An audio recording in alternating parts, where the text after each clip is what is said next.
বাপেরা, নওজওয়ান তরুণেরা, আজ আমরা এই প্রতারণা কেমন ভাবে লক্ষ্য করি। অনেকের আব্বা মা মারা যায়, সন্তান নামাজ পড়ে না। আব্বা মায়ের সুখে সন্তান মসজিদে যায়, কতদিন, খুব জোর 3 থেকে 4 দিন মসজিদে যায়। যখন 4 দিনের খানা হয়ে যায়, ওই সন্তানকে আর মসজিদে পাওয়া যায় না।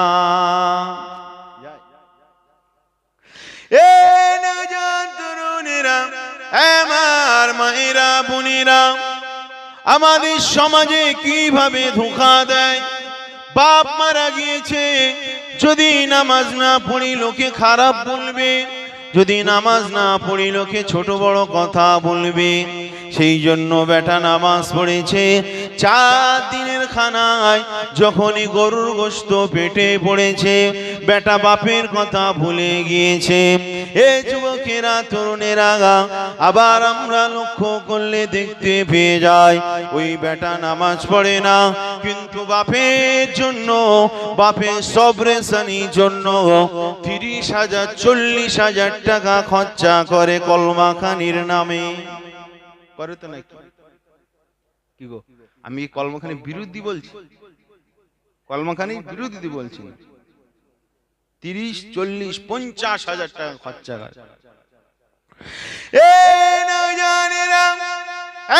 নবী পাকের প্রেমিকেরা, কলমাখানিতে টাকা খরচা করা ফরজ নয়, কলমাখানিতে টাকা খরচা করা সুন্নাত নয় রে।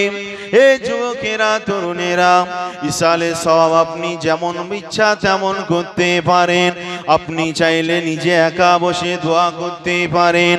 আপনি যদি চান মসজিদের মুসল্লি দিকে নিয়ে একটু দোয়া খায়ের করব, ইমামদের আলেম ওলামাদের নিয়ে আপনি তাহলে সেটাও করতে পারেন। কলমাখানি এমন করে তারিখ দিন নির্ধারিত করে গ্রামে সকলকে দাওয়াত করে খাওয়াতেই হবে, না খাওয়ালে গুনাহ হবে। এ বাপেরা, এটা কোনো শর্ত নয় রে। তবে যারা বাড়াবাড়ি করে ধর্ম নিয়ে, তারা ধর্ম থেকে বেরিয়ে যায়। আপনি ফরজ নামাজ পড়বেন, আপনি ফরজ জেনেই পড়বেন, আপনি নফল, আপনি ওয়াজিব নামাজ পড়বেন, আপনি সুন্নাত নামাজ পড়বেন। যাই আপনি ইবাদত করেন, ফরজ ফরজের মতো গুরুত্ব দিয়েই পড়তে হবে, সুন্নাত সুন্নাতের মতো গুরুত্ব দিয়েই পড়তে হবে, নফল নফলের মতো গুরুত্ব দিয়ে আপনাকে পড়তে হবে। আপনি যদি নফল নামাজ যদি ফরজ নামাজের মতো গুরুত্ব দিয়ে পড়েন, আপনি আস্তে আস্তে আপনার মধ্যে বেদাত ঢুকে গিয়ে আপনি ধর্ম থেকে দূরে সরে যাবেন। অতি ভক্তি চোরের লক্ষণ। ধর্মকে আল্লাহর রাসূল যেমন ভাবে আমাদের কাছে ব্যাখ্যা করেছে, ঠিক তেমন ভাবেই ধর্মকে পালন করতে হবে। কেউ যদি নিজের ইচ্ছা মতো কম বেশি বাড়াবাড়ি করে, ওই মানুষটা কি হবে? ধর্ম থেকে আস্তে আস্তে আস্তে আস্তে ওই মানুষগুলো দূরে সরে যাবে। কেন আপনাকে এই কথাটা বলছি শোনেন। যখন কারোর আব্বা মারা গেল, ধরেন একজনের আব্বা মারা গেল, ওই ছেলেটা কি করলো? আব্বা সবরেশানির জন্য, রুহের মাগফিরাতের জন্য ওই ছেলেটা কি করলো? 40-50,000 টাকা খরচা করে গ্রামের লোকদেরকে খাওয়ালো। কারণ যদি না খাওয়ায় লোকে কিরিপন বলবে, যদি না খাওয়ায় লোকে অনেক ছোট বড় বলবে। এই নিয়েতে ওই ছেলে এমন করে 50,000 টাকা খরচা করে দিল। কিন্তু আর একজন ছেলে, তার খাওয়ানোর মতো সমর্থ নেই, সে মসজিদে মাগরিবের নামাজে বলেন আর জোহর আসরের নামাজেই বলেন না কেন, এমন করে 5 কেজি জিলিপি কিনে ইমামকে দিয়ে দোয়া করিয়ে সবাইকে মিষ্টি মুখের ব্যবস্থা করলো। এই যুবকেরা, বাপেরা তরুণেরা, যেই ছেলে 5 কেজি জিলিপি কিনে দিল, ওই ছেলে নামাজ ছাড়লো নি। প্রতিটা 5 ওয়াক্তে নামাজে রব্বির হামহুমা কামা রব্বায়ানি সগীরা, রব্বির হামহুমা কামা রব্বায়ানি সগীরা, আল্লাহর কাছে কাঁদতে লাগলো। আর যে ছেলে 50,000 টাকা খরচা করলো, ও ছেলে মনে মনে ভাবছে জিলিপি তো দিয়েছে 5 কেজি, 50টা 40, হয়তো 400 টাকা দাম, আর আমি 50,000 খরচা করে দিলাম। অতএব আমার মোকাবেলায় ও তো কিছুই করলো না। অতএব নামাজ না পড়িয়ার দোয়া পড়ে, নামাজে হাত তুলে বাপের জন্য দোয়া করি আর না করি, এটা কোনোই ব্যাপার না। কারণ মানুষের ভিতর তো আমল নেই, মানুষের ভিতর রিয়া ঢুকে গিয়েছে, মানুষের ভিতরে লৌকিকতা ঢুকে গিয়েছে। ইবাদতের মধ্যে যদি, সওয়াবের কাজের মধ্যে যদি লৌকিকতা ঢোকে, কি গো ধর্ম থেকে আস্তে আস্তে বেরিয়ে যাবে না? ও ভাবছে আমি এত টাকা খরচা করে দিলাম, বিরাট কামাই করে ফেলেছি।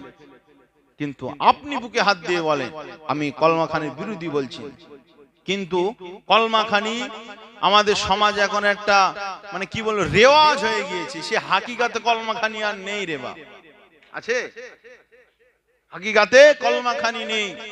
এই যে বিবাহ শাদীগুলো হয়, এই বিবাহ শাদীতে সুন্নাত নিয়ম হলো বিয়েতে গরিব মানুষদেরকে দাওয়াত করা। যদি গ্রামে 10 জন গরিব রয়েছে, যদি তোমার সামর্থ্য হয় 10 জনকে খাওয়ানোর, 10 জনকে দাওয়াত করো।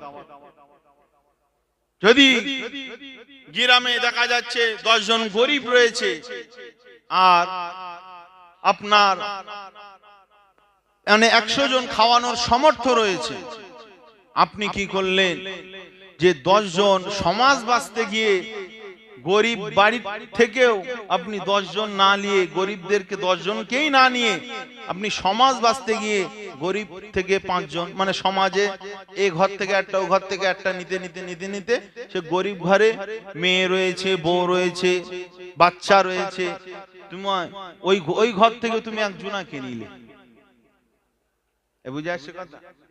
ওতে বরকত হবে না। বিবাহ শাদীতে যত আপনি গরিবদেরকে দাওয়াত করবে, তত ওই বিবাহে আল্লাহর শান্তি, আল্লাহর রহমত, আল্লাহর বরকত নাজিল হবে। জোরে বলুন সুবহানাল্লাহ। কিন্তু বিবাহ শাদী নাই ছাড়লাম, বিবাহ শাদীর কথা নাই বাধি দিলাম, কিন্তু এই যে কলমাখানি, কলমাখানি তুমি বিবাহ করছো, তোমার ছেলেকে বিয়ে দিচ্ছ, তুমি মদখোরকে দাওয়াত করছো, তুমি ঘুষখোরকে দাওয়াত করছো, এমন করে তুমি বেনামাজিকে দাওয়াত করছো, এমন করে তুমি দাড়ি ছাঁটাকে দাওয়াত করছো, সবার দাওয়াত করছো বিবাহতে। কিন্তু কিন্তু কলমাখানির বিষয়টা একটু ভাবা দরকার ছিল।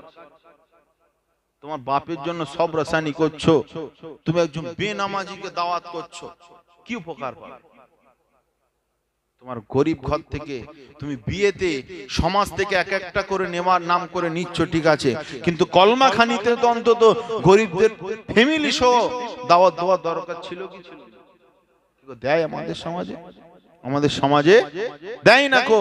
তুমি তোমার বন্ধু দেখছো, তোমার বন্ধু এখনো মানে মানে জুয়া খেলে, তোমার বন্ধু এখনো টাস পেটে, তোমার বন্ধু এখনো টিকিট কাটে, কিন্তু মান বাঁচাতে হবে, তোমার বন্ধুকে দাওয়াত করছো, আর গরিব ঘরে একজনকে দাওয়াত করলে ও সন্তানকে তুমি দাওয়াত করতে পারলে না। লোকে খারাপ বলবে বন্ধুকে দাওয়াত না করলে। কি গো, প্রতারণা করা হচ্ছে কি হয় না? ইখলাস আমাদের কাছ থেকে উঠে গিয়েছে, বুঝলে? ইখলাস আমাদের কাছ থেকে উঠে গিয়েছে। আজ আমরা আমাদের চলনে, আমাদের কথাবার্তায় আমরা আমাদের পরবর্তী আমাদের জেনারেশনকে আমরা কি শিক্ষা দিচ্ছি? আজ আমাদের তো উচিত ছিল, যা আমি আমার সমর্থ আছে, আমি বড় লোক ধনী, খাওয়ালাম, কিন্তু প্রতিটা নামাজে তো রব্বির হামহুমা কামা রব্বায়ানি সগীরা বলা তো দরকার ছিল কি ছিল? বাপেরা, নওজোয়ান তরুণেরা, এ নবী পাকের বাগের প্রেমিকেরা, আজ যারা কবরে চলে গিয়েছে, দুনিয়ার মানুষ যায় সন্তানের জন্য। আজ আপনি ভালো করে লক্ষ্য করে দেখুন, অনেক বাপ কবরে চলে গিয়েছে সন্তানের ভবিষ্যৎ দেখতে গিয়ে। আজ তারা নামাজ পড়ে নেখো সন্তানের ভবিষ্যৎ দেখতে পেয়ে শরিয়াত তারা এমন করে ঠিকঠাক ভাবে পালন করতে পারেনি। কারণ সন্তানের একটা ঘর করে দিতে হবে, সন্তানের একটা বাড়ি করে দিতে হবে, সন্তানের ব্যাংক ব্যালেন্স ঠিক করে দিতে হবে।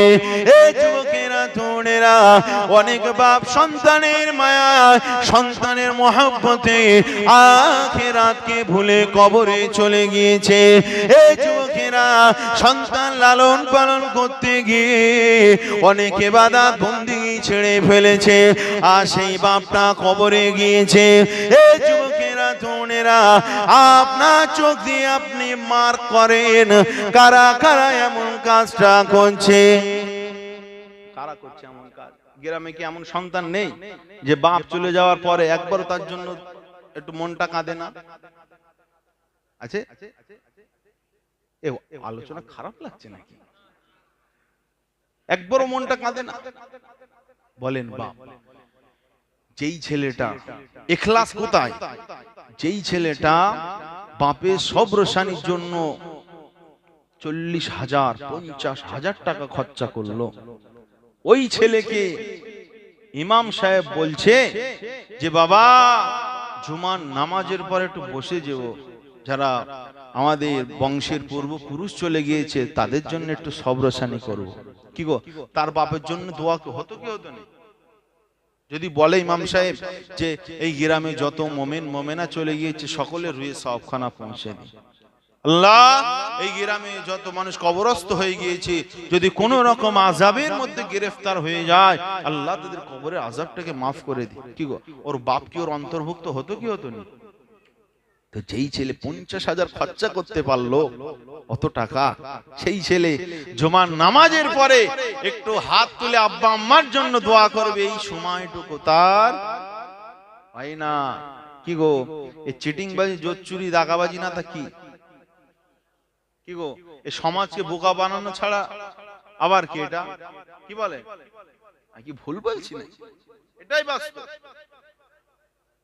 যেই ছেলে খাওয়াতে পারেনি সে যদি নামাজ পড়ে চলে আসে তবু কথার হিসেবে মানায়, কিন্তু যে ছেলে অতটা টাকা খরচা করলো বাপের মহব্বতে মায়ায়, ওই ছেলে কেন নামাজে পাওয়া যায় না? কেন দোয়া খায়ের হলে জুমার দিনে তাকে ওই মসজিদে দোয়ারত অবস্থায় পাওয়া যায় না? ওই ছেলে কেন বেরিয়ে চলে আসে? ও ভাবছে যে আমি যে একটা মানে যা করলাম, যা কামাই করলাম, এখন মোটামুটি জনম জনম ধরে সওয়াব চলবে।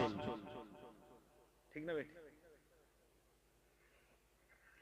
আসেন বাপেরা, নওজোয়ান তরুণেরা, এ নবী পাকের প্রেমিকেরা, আলোচনা দিকে আস্তে আস্তে এগিয়ে যায়।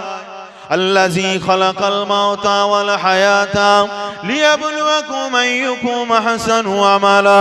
কবরের ভিতরে আমাকে আপনাকে যেতে হবে।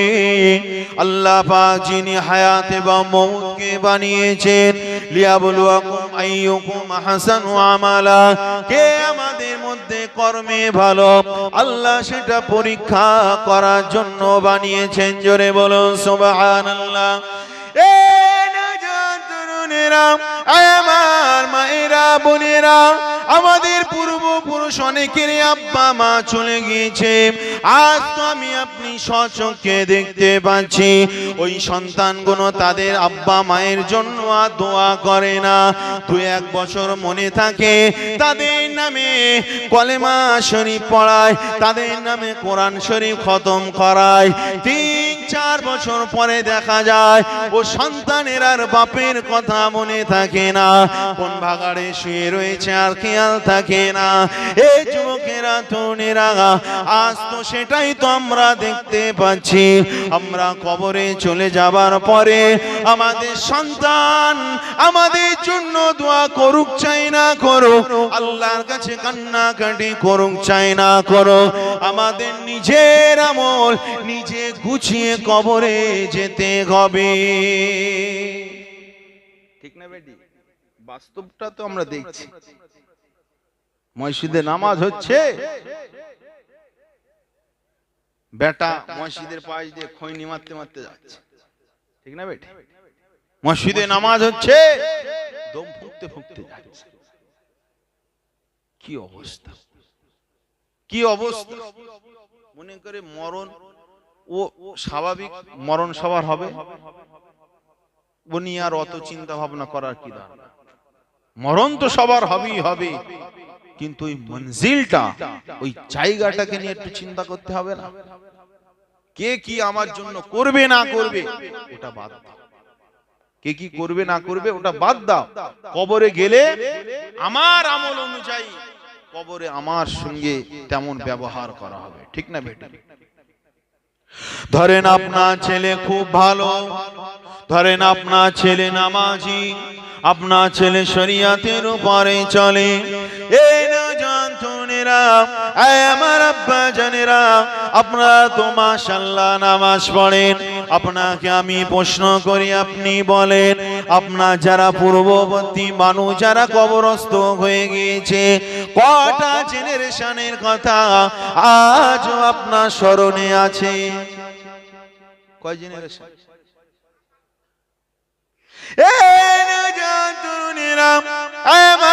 নবী পাকের প্রেমিকেরা 100 বছর 150 বছর 200 বছর আগে চলে যান, কারণ কথা কি আপনার একটু টাওয়ার সিগনালে কি আসে? এই সিগন্যাল আসে কারো কথা? আমাদের বংশের পূর্বপুরুষ কারা ছিল কোনো খবর নাই।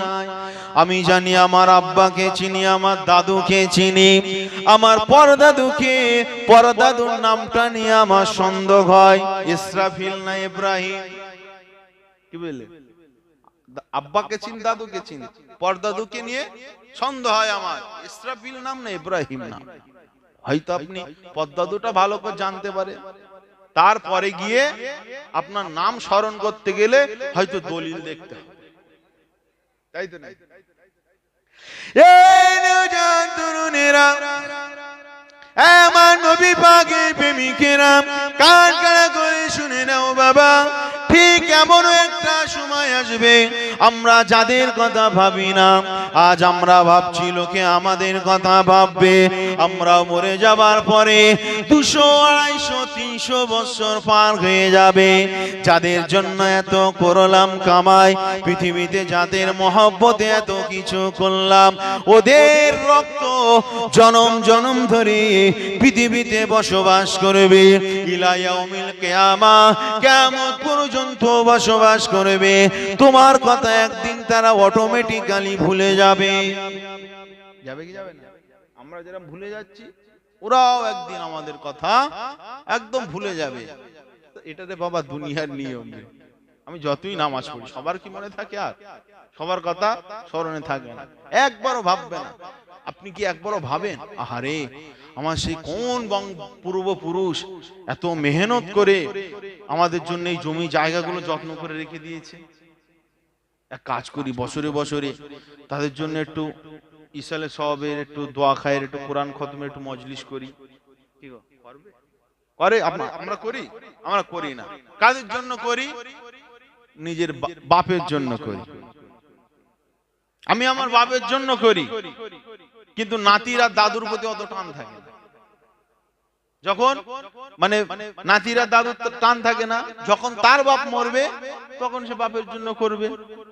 দাদু পরদাদু আস্তে আস্তে সব ব্যাকগ্রাউন্ড সব পিছনে পড়ে যাবে, তাদের কথাগুলো আস্তে আস্তে মানুষ সব ভুলে যাবে, কেউ স্মরণে থাকবে না, কেউ কারোর স্মরণে রাখবে না। কবরের ভিতরে আমাকে আপনাকে একাই যেতে হবে। বাপেরা, নওজোয়ান তরুণেরা, আমার মায়েরা, বোনেরা, ওই কবরের ভিতরে আমাকে আপনাকে একাই থাকতে হবে। একবারও কি আপনি ভেবেছেন ওই যে 3.5 হাত মাটির নিচে চতুর্দিকে এমন করে আপনার শুধু মাটি আর মাটি, উপর দিকে বাঁশের কান্ডারি, তারপরে মাটি দিয়ে আবার চাপা দিয়ে দেবে। এই যুবকেরা তরুণেরা কারো বাঁশ বাগানের নিচে, কারো আম বাগানের নিচে, কারো তাল তলার নিচে দাফন করে দেবে, কবরের ভিতরে দাফন করে দেবে। মিনহা খলাকনাকুম ওয়া ফিহা নুঈদুকুম ওয়া মিনহা নুখরিজুকুম তারাতান উখরা। সবাই মাটি দেবে, তিন মুঠো করে মাটি দিয়ে সবাই কবর থেকে চলে আসবে। যুবক, ওই কবরে আর কোনো লাইট দেবে না রে, ওই কবরে কোনো ফ্যান দেবে না, কবরের ভিতরে একাই আপনাকে শুয়ে থাকতে হবে। এই যুবকেরা, ফারিস্তারা যদি মাথায় মুকুর দিয়ে বাড়ি দেয়, ও আওয়াজ পৃথিবীর কেউ শুনতে পাবে না। তুমি যাকে এত মায়া করতে, তোমার কলিজা টুকরি মেয়ে, তোমার সন্তানকে মায়া করতে, তোমার স্ত্রীকে মায়া করতে, এই যুবকেরা গল্প বলছি না রে, মাটি দেওয়া হয়ে যাবে, ওরা তোমার কথা স্মরণ করবে না। আরে বাপ কবরে চলে গেল, মা কবরে চলে গেল। এই যুবকেরা, আপনার জানাজা নামাজ হয়ে যাবে, কত বেনামাজি আপনার জানাজা পড়বে, আবার অনেক জানাজা নামাজ পড়ে না, জানাজা নামাজ পড়ে এমন করে হাতে মাটিটা ঝেড়ে নিয়ে, হাতটা এমন করে ধুয়ে নিয়ে, দুই এক মুঠো খাওয়া দাওয়া করে আবার খৈনি ডলে খৈনি গালে দেবে, খৈনি গালে দেবে, যে যার মতো চলে যাবে। এই যুবকেরা তরুণেরা, বাবা বলতে বড় কষ্ট লাগে, পৃথিবীর জমিনে এমন অনেক সন্তান রয়েছে, এমন অনেক মেয়ে রয়েছে, বাপ মারা যাবার পরে, মা মারা যাবার পরে তাদের আবার ভুল ধরে। বাপ জমি বেচে খেয়েছে, বাপ এটা ভুল করেছে, ওটা ভুল করেছে, মা এটা ভুল করেছে, ওটা ভুল করেছে। আমাদের সমাজে এমন সন্তান আছে না নাই? কত ভুল ধরে আব্বা মায়ের, কত ভুল ধরে। বাপেরা, তরুণেরা, যুবকেরা, এই নবী পাকের প্রেমিকেরা, যে মায়ের এক ফোঁটা দুধের ঋণ বুকের চামড়া দিয়ে শোধ করা যাবে না, যাবে? এই নওজোয়ান তরুণেরা, আমার নবী পাকের প্রেমিকেরা, মায়ের মহব্বত ভালোবাসা আল্লাহ পাক কোরআন শরীফের মধ্যে জানিয়েছেন, ওয়াবিল ওয়ালিদাইনি ইহসানা আল্লাহ তা'বুদু ইল্লা ইয়্যা ওয়াবিল ওয়ালিদাইনি ইহসানা। আমার আল্লাহ পাক বললেন, আমার ইবাদত বন্দেগী করো, তারপরে ধাপ হলো ওয়াবিল ওয়ালিদাইনি ইহসানা, পিতামাতার সঙ্গে ভালো ব্যবহার করো। এই যুবকেরা তরুণেরা, আপনি আমাকে ভুল বুঝবেন না, আমাদের সমাজে অনেক ভক্ত রয়েছে বাবা, সকালবেলা বাপকে গালি দেয়, দুপুর বেলা মাকে গালি দেয়, ছোট বড় কথা বলে, চোখ রাঙিয়ে কথা বলে। অনেক সন্তান রয়েছে, সে সন্তান আবার হুজুরকে সামনে পেলে কদম মুসি করে তার হাতে পয়সা দেয়, বাপ মাকে গালি দেয়, বাপ মার অভিশাপ দেয়, বাপ মা মরতে পারে না, কিন্তু হুজুরের সঙ্গে দেখা হলে একেবারে কদম মুসি, পায় চুম্বন, একদম মুসাফা টোসাফা করে যেন বিরাট ছবি। কি গো, বাপ মায়ের মনে কষ্ট দিয়ে যতই হুজুরের কদম মুসি করো, কাজে লাগবে? কাজে লাগবে? কি গো, আমি কি হুজুরদের বিরোধী বলছি নাকি? এটা হাকিকাত কথা, এটা হক কথা। এটা যদি আমি চিশতি, আমি যদি এটা করি, এটা আমার গুনাহ, এটা আমার জন্য অপরাধ। যেই করুক সেটা তাদের জন্য অপরাধ। হুজুরদের, হাক্কানি আলেমদের চেহারা দেখলে খুব জোর সগীরা গুনাহ মাফ হয়, তাই তো নাকি? আর আব্বা মায়ের চেহারাটা কেউ যদি মহব্বত ভালোবাসায় যদি দেখে, 50 লাখ টাকা খরচা করে যে হজ হয়, হজ্জে মাবরুর, ফরজ হজ করলে যে সওয়াব হয়, আব্বা মায়ের চেহারার দিকে মহব্বত ভালোবাসার নজরে যদি তাকায়, তার আমল নামায় আল্লাহ মকবুল হজের সওয়াব দিয়ে দেন। জোরে বলুন সুবহানাল্লাহ। বাপেরা, নওজোয়ান তরুণেরা, ওয়াইন্না যারা মিয়াতা সাহাবী আমল করে জিজ্ঞাসা করলেন, ইয়া রাসূলুল্লাহ, হাবিবাল্লাহ, কেউ যদি নিজের পিতামাতা দিকে যদি 100 বার দেখে, মহব্বত ভালোবাসায় যদি দেখে, তারপরেও কি তার আমল নামায় 100 হজের সওয়াব দিয়ে দেওয়া হবে? এই যুবকেরা, তরুণেরা, আল্লাহ নবী সেই সময় বলেছিলেন, বাবা সাহাবীরা, অবশ্যই অবশ্যই আল্লাহ পাক দেবেন। আমার আল্লাহ পাক কৃপণ। আরো জোরে বলুন সুবহানাল্লাহ। আমার মায়েরা, বোনেরা, আল্লাহ নবী হাদিস শরীফের মধ্যে জানালেন, একজন সাহাবী সে জিজ্ঞাসা করলেন, যা রাজুলিল্লাহ রাসূলুল্লাহ সাল্লাল্লাহু আলাইহি সাল্লাম, রাসূলুল্লাহ দরবারে একজন সাহাবী এসে ইস্তাজানা ফিল জিহাদ, জিহাদের জন্য পারমিশন চাইলেন, জিহাদের জন্য অনুমতি চাইলেন। আল্লাহ নবী জিজ্ঞাসা করলেন, আহাইয়ুন ওয়ালিদিকা, তোমার পিতামাতা কি বেঁচে আছে বলো? সেই সময় সাহাবী বললেন, ইয়া রাসূলুল্লাহ, হাবিবাল্লাহ, ক্বালা নাম ইয়া রাসূলুল্লাহ, বেঁচে রয়েছে। আল্লাহ নবী সেই সময় বললেন, ফাফিহা ফাজাহির, তুমি তোমার পিতামাতাকে সেবা করো, ওটাই তোমার জিহাদ হয়ে যাবে। আরো জোরে বলুন সুবহানাল্লাহ। পিতামাতার সেবা করলে জিহাদের সওয়াব হয়। আমরা তো আসি রাসূলুল্লাহর সঙ্গে, সাহাবীদের সঙ্গে জিহাদ করার সুযোগ পাবো? সে সময় তো পার হয়ে গিয়েছে। আমরা যদি নিজের পিতামাতার যদি সেবা করি, তাদের সঙ্গে ভালো আচরণ করি, মহব্বত ভালোবাসায়, আল্লাহ জিহাদের সওয়াব দেবে, আল্লাহ মকবুল হজের সওয়াব দিয়ে দেবে। জোরে বলুন সুবহানাল্লাহ। কে বলেছে? মুহাম্মদুর রাসূলুল্লাহ সাল্লাল্লাহু আলাইহি ওয়াসাল্লাম বলে। কি কথা মিস্টেক হবে? ফলস খেয়ে যাবে? যেটা বলেছেন 100 বার সেটা। বাপেরা, নওজোয়ান তরুণেরা, এই নবী পাকের প্রেমিকেরা, কবরের ভিতরে রেখে দিয়ে যে যার মতো এবারে ব্যস্ত হয়ে যাবে। 2 দিন 4 দিন পার হয়ে যাবে, তোমার যে মদখোর বন্ধু ছিল তোমার কথা ভুলে যাবে, সে মদ নিয়ে আবার ব্যস্ত হয়ে যাবে। তোমার যে লটারি খোর জুয়া খেলা বন্ধু ছিল, বন্ধু তোমার কথা ভুলে যাবে। পৃথিবীর জমিনে এমন করে যে বেনামাজি বন্ধু তোমার ছিল, ও বেনামাজি বন্ধু তোমাকে ভুলে যাবে।